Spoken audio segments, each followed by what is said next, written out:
Well, hi, welcome to My Favorite Mistake. I'm Mark Raven. Our guest today is Scott Miller. He is an executive vice president of thought leadership at FranklinCovey. Scott's been with the company for 20 years. He previously served as VP of Business Development and the Chief Marketing Officer. He's a busy guy. He is the host of a podcast called On Leadership with Scott Miller. Guests have included Adam Grant, Elizabeth Smart, John Maxwell, Matthew McConaughey, Stephen M.R. Covey.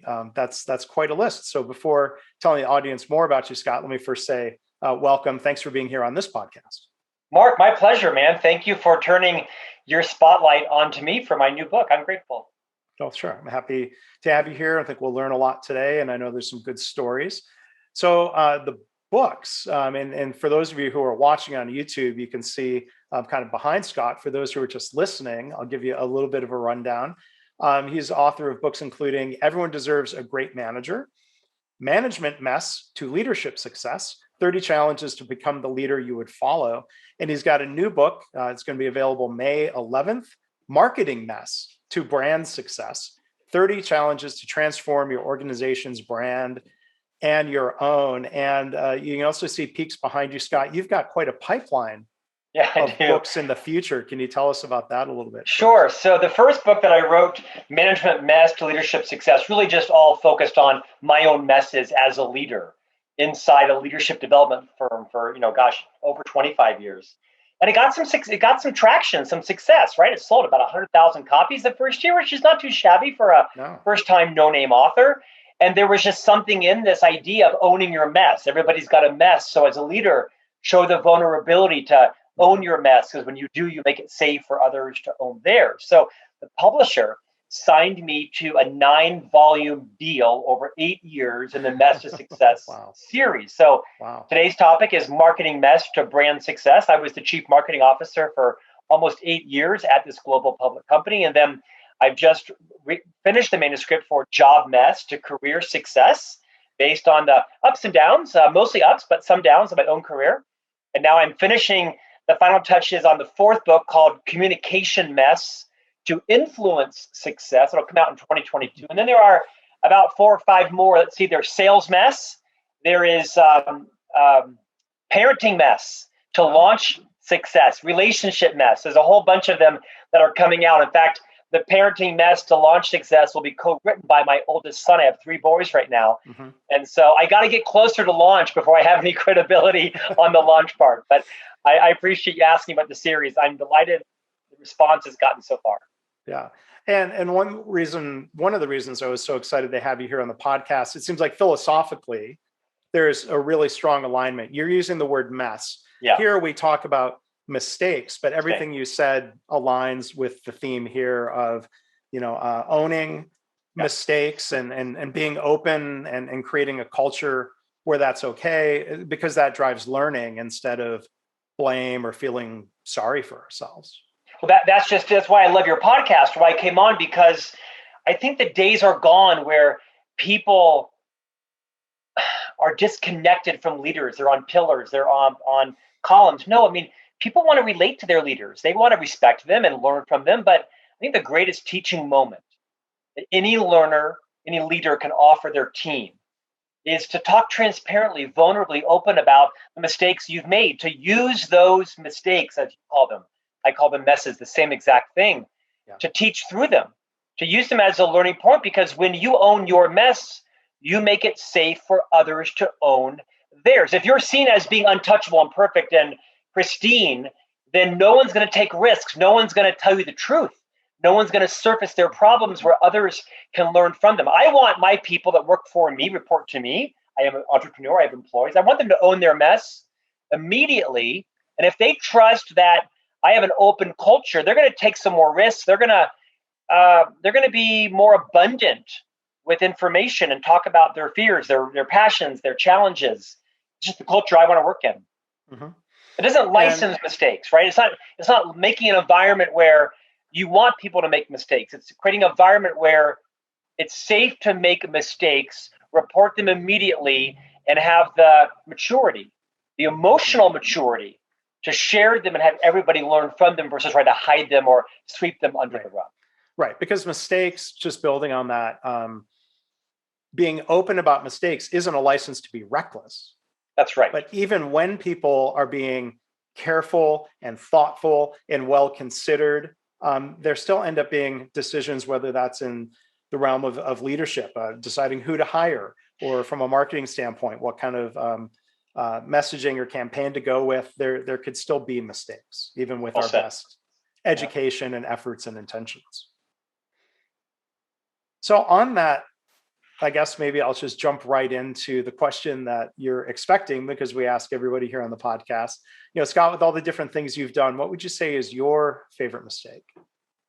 Well, so I've written multiple books in the mess series, so I have no shortage of messes to share. In fact, after I wrote the first book, Management Mess, my wife said, "You realize you'll never get a job again. Like, no one will ever hire you. This book thing has got to work out." So that's why I'm writing so many books, because forget social media, read my books, and you probably wouldn't hire me before. But I think if I had to bring together the totality of all of my messes, and I've had a few successes, right? I got a couple reps under my belt, and it really became prominent to me when I read a different book called Multipliers. This is my favorite leadership book ever written by a friend of mine, Liz Wiseman, who actually ended up endorsing Management Mess. And Liz's book is all about becoming a multiplier of other people, right? Not to be the genius in the room, but rather the genius maker of others. And the premise of her book is that you aren't either a multiplier or you are, as she calls it, a diminisher, accidental diminisher. We're all moving between creating diminishing moments and creating multiplying moments. So in her book, Multipliers, which I highly recommend to your viewers and listeners, is she identifies 9 accidental diminishing tendencies, 9 profiles. The optimist, the strategist, the rapid responder, the pace setter, you get the point, the perfectionist. The first of the 9 accidental diminishing tendencies was this person she called the idea fountain. And when I read this book, Mark, I said, oh my gosh, I'm the idea fountain. I'm the chief marketing officer. I believed at the time that my role was to be the smartest person in the room, the most well-read, the most creative, the most educated. It was my idea, because the buck stopped with me, that my idea had to trump everything else. I know, insane and absurd, but after I read her book, I realized, I'm not the genius maker of others. I'm the genius in the room, and no one wants to work for the smartest person in the room. So I guess you'd say the biggest mistake I ever made was falling into the trap, believing that as the chief marketing officer, I was supposed to be the smartest, supposed to when in fact, my role was to be a talent magnet for others. I came, Mark, to understand that I was perhaps unwilling to hire people who I viewed as being more competent than me, more technically smart, more creative. I was threatened by other people's own skills, and therefore, I'm guessing subconsciously, if I deemed you not as talented as me, which often I was probably blatantly wrong, that I wouldn't hire you because I thought it would jeopardize my stature. When I came to realize that, no, my key contribution to my employer was not being the most creative, it was being the talent magnet to bring other palpably, noticeably more creative people in, and then create a culture where they thrived, where they wanted to stay, where they chose to stay. Now, it wasn't all bad. I think the people that worked with me, there was 35 of them, most of them would say, we liked working for Scott, our careers blossomed, we doubled our incomes. I was not a total wreck, but it was, in hindsight, probably my biggest mistake, which was being so insecure, this idea of imposter syndrome, of thinking that I had to protect myself. And if I brought people around me that were even more technically competent than me, that I would be exposed as a fraud. When in fact, your job as the CMO isn't to be the expert on SEO or the expert on marketing automation, the expert on Google Analytics. Come on, I can't be an expert on 50 things. Right. Some leaders try. By the way, if your leader is an expert on everything, run fast, because like me, they are a diminisher. But the big idea there is just to recognize that if you want to multiply talent, you become comfortable. What is your contribution? And I think I stepped down from being the chief marketing officer on my own volition. The CEO asked me to stay 3 times. I moved to a different role. Since then, I've actually retired from the firm. I still am an advisor. I host their podcast, the world's largest now leadership podcast, and I write books for the company. But for me, that was my biggest mistake, was not realizing I was identifying with myself as being the genius. And that's the security from which I kind of built my position and Yeah. influence. Yeah. So, I mean, that moment of recognition that you had, that does speak to the power of books. Being presented with an idea that makes you think and it resonated with you. I mean, can you think of a particular interest or a particular situation where you thought, oh, I was being the idea fountain? Like, was there something that jumped to mind as you were reading it? It sounds like you were saying, it was a bit of there's 30 of them right in here, okay, right there. Right. But yes, to your point, lots of times when, my arrogance got ahead of me. Here's a great example. Stephen M.R. Covey, the oldest son of Dr. Stephen R. Covey, of course, the author of this book, The 7 Habits of Highly Effective People. Stephen M.R. Covey wrote a book called The Speed of Trust. It's probably the Bible, if you will, on building organizational trust. He outlines what are the 13 behaviors of high trust leaders. This book has sold, nearly 3 million copies. Well, when I was the chief marketing officer, one of my genius decisions was to put Stephen on about a 25 city speaking tour. He gives keynotes for a living. And we developed a video card, kind of the size, if you go into Hallmark and you see the greeting cards that sing a song to you, kind of like, 6 by 7 or so. Yeah. Well, we created a video card. The technology exists to have a video screen about the size of a credit card. And in here, you can take 3 or 4 really high quality videos. So we decided to mail a couple of thousand of these video cards. You open it up and you got a welcome invitation from Stephen M.R. Covey. He gave you a little bit of content, and we talked about why you'd want to come to this, local 2-hour event in Dallas to spend time with this famous author. So we ship out a variety of video cards. Our sales staff delivers them all because they're, kind of expensive a piece, $30, $40. But there were about a dozen clients where we didn't have a salesperson living close to that client. So there was one client that happens to be a firearms manufacturer. We wanted to gain them as a client. No politics on that. Just we wanted them as a client. So we mailed them this video card. Again, the size of a book, and it had a video screen in it. Right. It just so happens that when the video card arrived, it was flagged through the mail, because I'm sure they get lots of threats and all kinds of things, given the politics behind, that right by the Constitution, and all the ensuing, carnage that's happened for the misuse of firearms and all of that. Anyway, they call the state police, the FBI, the ATF, and the local police. They all come out with a bomb squad because they're convinced the FranklinCovey video card perhaps is a threat. Well, of course, it wasn't. I had to do some damage control with our own board of directors and the risk and audit committee and all of that. And I owned public relations, but the point was, it was kind of ironic that a card on trust was developing the bomb squad to come. But what I realized is I probably should have thought through, does this technology, have some issues around it? I probably did not sit around with a group of people differently than me to say, okay, so how will these cards enter organizations, right? Are there mail rooms? Are there security issues? Should we mail them at all to the federal government? We are one of the, I think it is the Department of the Treasury is one of our big clients. They don't get any mail. All the mail goes to an offsite sorting center, right, for anthrax and all kinds of things. And then it might get delivered to you. It might not. The point there is it was a huge mess. We managed to contain it. The client wasn't offended original or after some time, and we talked them off of it. And we didn't land them as a client, but it was a sobering reality of probably what a group think, right? And me not surrounding myself by different people in the division to say, okay, what could go wrong? What's the downside of this? What should we be aware of, as opposed to charging ahead, genius idea? And in some cases, it was a masterful idea. Thousands were delivered. Hundreds of CEOs showed up to events. We had a wildly successful tour. But in hindsight, I probably didn't surround myself with people of different points of view, different thinking to help me brainstorm what could go wrong and could we anticipate it? And the big learning there was don't mail video cards, just hand deliver them from a trusted source. Well, but there's an important management lesson that you share there, Scott. It seems like there's overlap sometimes between a marketing mess and a management mess.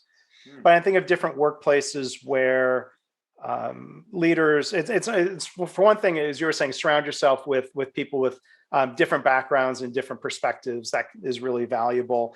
But then asking a question like, what concerns do any of you have about this? And then being open to the answer. Like that's one thing I think has been interesting in healthcare. There are times where people are taught to use the phrase, I have a concern, if they're speaking up in a hierarchical situation. Because I think some of the thinking behind that is, it's a statement of fact. Yeah. If I say I have a concern, it's hard for you to say, no, you don't. But as a, but again, like, the leader, whether that's a surgeon or a chief marketing officer, you got to be open to that feedback and not be dismissive or do other things that. And create the culture, right? Create the environment where people feel safe to speak up. It doesn't mean that they're going to have the right solution or that you even need to address their solution ultimately, but to create a culture as a leader where it is safe for people to disagree, to speak up. And it's to say to them, I may not adopt your concern. I may not share your concern, but certainly you can speak up, right? And share what is your intent, which is to help improve. Yeah. And I see traps sometimes in different organizations where leaders will say after the fact, they should have spoken up. And I think, well, wait a minute, I think that's pointing the finger in the wrong direction.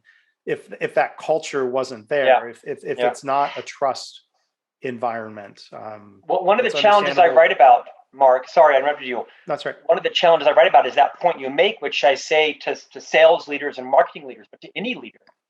If your people are lying to you, not because they're bad people, because they're saying, I'm going to hit my quota for the quarter, and then they miss it, or they say something's arrived, but it hasn't, right? If people are lying to you as a leader, that says more about you than it does about them. It means you have not created a safe culture where people can deliver bad news. As a job, your leader is to accept and solve bad news all day long, not wrong news. There's a difference between bad news and wrong news. And I spent a lot of time educating my team members around wrong news and bad news. But if your people are lying to you, or to your point, they're not admitting their mistakes or talking about their issues, 9 times out of 10 is because as the leader, you have not created a culture where you make it safe for others to share bad news, to challenge the status quo, or to risk pissing you off because they may disagree with you. That takes some growth on every leader's path. Yeah. So what was part of your growth, Scott? You read the book Multipliers. You had this epiphany, this awakening, this recognition, whatever you might call it. Did you then sort of open up with your team and bring this up as a topic? I did, which is my nature, right? I mean, here was my big epiphany. At the time I was the chief marketing officer, I was a named executive officer on the executive team in a public company. And I find myself at every executive team meeting saying, well, what if we? Well, what if we? Well, what if we did this? And what if? And then I was this fountain of ideas. And because I was fairly influential, I was somewhat charismatic, and I had a budget, and I had 25 years in the firm, I would have very talented, very well-educated executives chasing all of my solutions, and I became a distraction. I think what I became was a really valuable gap closure leader, a really valuable, let's fix it this way, very tactical versus being very strategic, kind of holding back, letting the team sort of think and talk through the strategy and the problem. And then when it was time, I could offer a bevy of solutions, but I was just sort of a solution, always looking for a problem. Now, the fact of the matter is our market cap tripled under my leadership. The stock went from $6 to $30. There were some great things, of course, that I did along with the broader team and company. But as I look back, when I share with my team, it was time for someone else to take my job. I wasn't being fired. I could have still been in the job now, but I like to disrupt myself. I like to stay ahead of the boot. I like to always relieve myself of my job a year or two before anybody else begins to think about it. I hate and I love this adage. And Mark, that is, you're never in the room when your career is decided for you.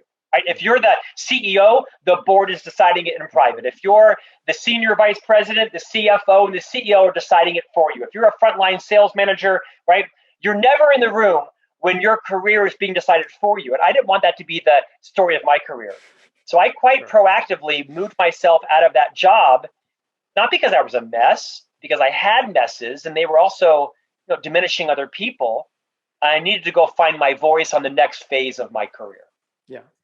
Well, the one thing you talked about there when you were throwing out the what if we, there are questions that aren't really questions, or they are questions that get interpreted as a directive, depending on the personalities in the room. What if we do such and such might be heard as we need to do That's right. such and such. That's right. And sometimes leaders aren't aware of that. They don't intend, sometimes it's difference between extrovert, introvert, of like, hey, I was just thinking out loud. And the introvert assumes, well, if you said it, you must have thought about it a lot and you've made a decision, as opposed to, I'm just thinking out loud. Those Mark, what you share is so profound. In fact, Liz Wiseman said, before she wrote the book Multiplier, she was an executive level leader at the Oracle Corporation for 18 years. And she said she was an idea fountain.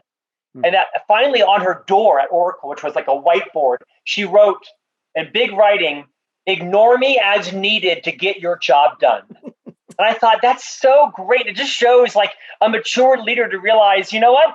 I'm going to have lots of ideas and I'll tell you when they are directive. You'll know the difference between me having an idea party and you actually now having to change priorities, execute on this. But I do think that self-awareness, to your point, is so invaluable. As leaders, you've got to know, what is it like to work for you? What's it like to execute a project for? What's it like to be in your staff meeting where you're just going off? People are wondering, how the hell, right? Is this all supplant last week's ideas, or is this? And so, as a leader, not only do you make it safe for others to tell you their truth, make it safe for them to give you feedback and talk to you about, boss, which of these 19 things should I start first? Right. And I had the epiphany in my late 40s, like 49, during this time where I realized I needed to hold back, that my power, my influence, my credibility wouldn't be any less. In fact, it might even be more if I was quiet for an hour in the CEO's meeting. And then when it came time for the marketing guy to opine, I would be E.F. Hutton, right? Not, Scott Miller. And I dated myself for your viewers. I remember the E.F. Hutton commercials. People can search YouTube for that if they're not. Yeah, profound, actually. But I think, there's this tendency, a lot of organizations encourage leaders to be the all-knowing, infallible, unquestionable expert. And that builds over the course of someone's career, or that expectation is there, where I think of a distinction. I think a powerful thing in a company, I think a positive trait is when people feel safe to answer a question by saying, I don't know. Yeah. I don't know. Let's find out. I don't know. Let's figure it out. I don't know. Let's go try. I'm curious if you've run across that dynamic. Is that it sounds like one of the management messes that. Yeah, it does. Again, this is why your podcast is so popular, is because your insights are right on. It comes to the kind of culture you want to create, right? People are not an organization's most valuable asset. That human resource adage has long been debunked. It's the relationships between your people that are your ultimate competitive advantage. So you're really, every company is now a technology company, and every company is in the same business of people, right? These are now adages that are ubiquitous across all businesses. So leaders have to recognize that you may have 30 years of experience. What you likely have is 1 year of experience repeated 29 times. And you're doing the same things over and over again. And you got to be emotionally agile enough and intellectually nimble enough and really self-aware enough to realize, are there other ideas that challenge yours now? And you aren't supposed to be the expert on everything. If you're working for someone who is an expert in operations, supply chain, marketing, finance, accounting, run from that person, right? Because it's only a matter of time between their perfectionism and omniscience crushes your spirit and your soul. Instead, be the talent magnet, right? Just be the magnet bringing in all this genius talent. Yeah, and there's, this is a workplace dynamic. It's also a dynamic on social media, or there's the expression that gets thrown out like, oh, so now you're an expert in immunology and vaccines, huh? Well, we can look to the top of the nation for that one for the last couple of years. That was no politics there. It's just, if you want your credibility to be respected, you don't have an opinion on everything, right? You bring yourself to the recognition as a leader. My job is to bring the best expert talent around me as possible. Kind of like the role the cabinet plays to the president. I write in the book, Marketing Master Brand Success, that I think the most valuable group of people around the U.S. president is his or her cabinet, right? Is to bring experts in to opine on issues where ultimately they have to make the decision, but it's not in a vacuum, hopefully. Right. So surrounding yourself with people and giving them permission to challenge you and disagree is, I mean, we're in agreement that that's a trait you would want to see in a family, in a business, at the highest levels of government. And like, yeah, not to spend too much time on it, but I think it is just a factual observation. We could see it with our own eyes of the former president would say things like, oh, I went and visited the CDC and they were amazed about how I knew so much about this. And it's just that constant bragging of, I know the most about this. That's, I think, I tell you, I think there was serious, merely irreparable damage done there on what we look to leaders for, how we view leadership. To your point earlier, it is, sometimes in my wildest dreams, I imagine I'm the president, I'm having a press conference. Like, how would I handle this situation, right? I mean, what would I say? And you got your PR people saying, well, don't show weakness. And you got your brand people saying, well, don't tell all the truth, right? And at the end of the day, you might just say, you know what? We need to have a talk. And some of you aren't going to agree with me. Some of you did not vote for me. Some of you did. Some of you are going to, support me, and some of you are not. But I'm here to give you the facts and the information, and then you can determine how you want to action on them at your own level. But there is a level of transparency that is, I think, an invaluable leadership currency, is sharing the truth. Your opinion on the truth is your politics. But as a leader, I'll tell you, people can handle bad news. What they can't handle is no news or wrong news or made up news. Sure. And I do think there has been some damage on how we view leadership from a character standpoint, right, but also from a competence standpoint. I'm a lifelong member of the party of that man.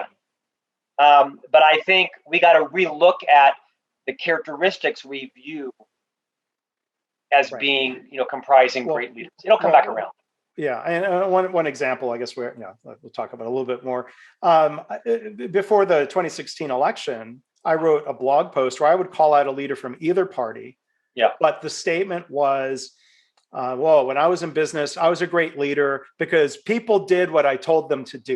And I'm like, I reject that 100%. Was that the 40s? Was it Henry Ford? Who said that? Was this feudal England times? I mean, I know. I don't get it. And again, this is, we'll keep our political opinions off. I'll keep mine off your show, but you're right. I mean, this command and control style of leadership, it's gone with the younger generation flooding the marketplace. And thank goodness for this fresh, vibrant talent we have coming in. That ain't going to work anymore. Right. I mean, those days are over.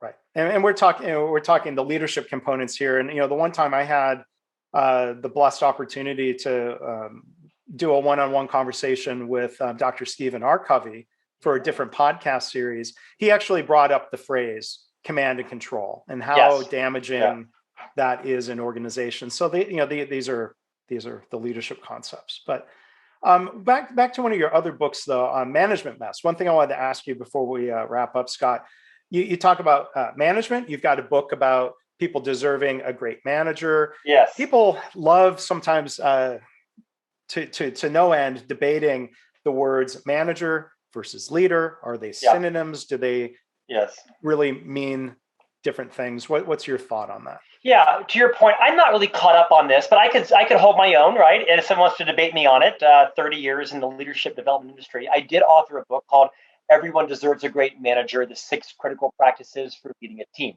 I actually didn't like the name because Seth Godin is a dear friend of mine, and he was like thrashing me over manager. And of course, Dr. Covey spent his whole life talking about leadership. I hear, management is also referred to as, manage things and processes. Leadership, lead people and culture.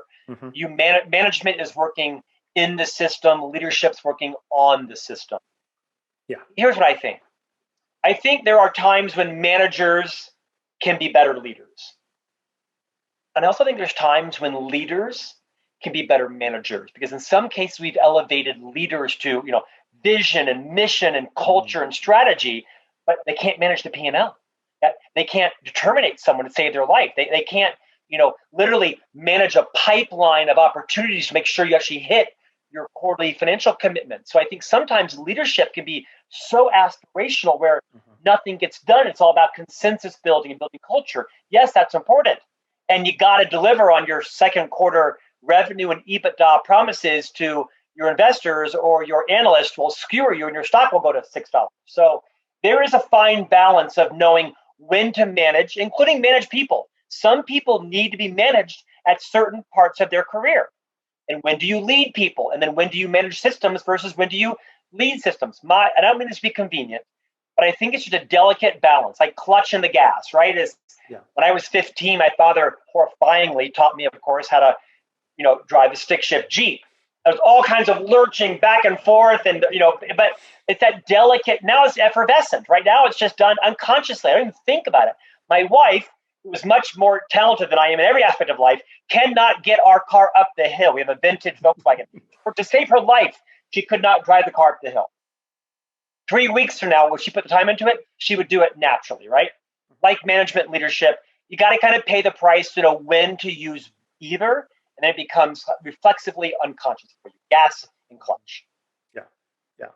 And it seems like the pendulum swings back and forth. There are different eras where, there's some eras where books come out. Like I think the former CEO of Honeywell had a book called Execution, and right, Larry Bossidy. Larry Bossidy, that's right. And some people talk about the execution being 95% of the battle, and these are just numbers and expressions. But yeah, you're right. Sometimes it's seen as fun and glamorous. I mean, I see sometimes healthcare management students come out of their master's program and they want to go into a job in strategy, because I think school has convinced them that's cool, that's sexy, that's right. And I think, well, it's, at some point, boy, you've got to go into operations and see how the organization really works on a day-to-day basis. We need both. I'm with you. We need strategy. We need execution. But yeah, sometimes people get too fixated on one or the other. Because I would say the best operations without any strategy would be a problem. So I think back of the history of FranklinCovey, the company, and at some point it was Franklin. I mean, in the mid 90s, I carried a Franklin planner, the leather bound. I bought the paper inserts for it every year. Like at some point, I'm sure that was a good cash cow business. But then I got $500 million. But then I got a Palm Pilot, right? And so the world changed. Franklin, or at one point, it became FranklinCovey. There was a need for strategy and evolution, not just better. We have reinvented ourselves, 3 or 4 times. In fact, we were actually the largest reseller of Palm Pilots in the nation, as we were also trying to kind of make that migration. What's interesting is, to that point, we have long since divested ourselves from the retail stores and the consumer paper planning business, but it actually still does pretty well. Think about it. I mean, I've probably got 2 or 3 systems on my desk. I still capture notes. I mean, paper has never been more relevant. We're still using it. It's just kind of how you use it, how you integrate it into your system. I love that you and I are both organizational nerds. Only you could pitch to me the CEO of Honeywell in the 80s, and I could tell you his name was Larry Bossidy. We've dated ourselves. That's a great book, by the way. Yeah. Well, and I'll put a link in the show notes to one of the E.F. Hutton commercials. When E.F. I love that. Talks, thank you. People listen. Thank you. Right? Yeah. So our guest here today, this has been a lot of fun, Scott. Our guest has been Scott J. Miller. His book coming out May 11th. It'll be available when you hear this, actually. Marketing Mess to Brand Success, 30 Challenges to Transform Your Organization's Brand and Your Own. So, and there are other books. You can find them. I'll link to Scott's Amazon listing, and there are future books to come. The website is marketingmessbook.com. Is that probably the best place for people to go, Scott? Yep, that's great. You also can find me at scottjeffreymiller.com. Connect to me, follow me, message me on LinkedIn, Instagram, Twitter, Facebook, all of them. But marketingmessbook.com works great. Thank you, Mark. And again, the podcast is On Leadership with Scott Miller. Final question. I mean, do you remember a guest that had an interesting mess story that they told? I'm putting you on the spot. We've had 150 episodes. We've got some great guests coming up. Bill Gates is coming up. Oh, wow. Melinda Gates. We've got some amazing guests coming up. Matthew McConaughey, you mentioned him earlier, was a great guest. better than I thought he might be, actually. His book, Green Lights, is still #1 audiobook in the nation. I highly recommend his book, Green Lights. It's a raw, discontinuous series of messes in his life, right? But he shared a concept from a friend of his. I'm gonna bastardize it here, but he basically said, I've had thousands of problems in my life, only of which a few ever really materialized. I mean, I got that wrong, but it's just a great point to think, we spend so much time worried about all these things that will happen, when the vast majority of them don't. And I liked that line because like his uncle, his friend's uncle, I spent a lot of my time thinking about what can go wrong. As an officer, I'm, big into contingency planning, and I'm a husband, I'm a father of 3, and I'm responsible for 4 people's lives, in a certain part of their life. And so I tend to be, I love a good crisis. I love a good crisis. And if one doesn't exist, I'll cook one up to crisis level for the adrenaline, right? I do my best work in crisis mode. So I like Matthew McConaughey's mess was the fact that, most of your messes aren't going to come true. So just own those that do and teach through them so others can avoid them and have a higher batting average on their successes. Wow. So thank you for sharing that story, Scott. I haven't listened to that episode yet, so I will go and find it. It's good. Encourage the It's good. listeners He's chill. He makes me, we're polar opposites, right? He is as chill as he portrays himself. And it was very insightful. I mean, don't underestimate that man. He is potentially running for governor here in the state of Texas. So we'll see. Yeah, we'll see. Yeah. Will be interesting to see. You'll have a chance. So again, Scott Miller, thank you so much. This has been a lot of fun. Mark, thank you for joining us today. My honor.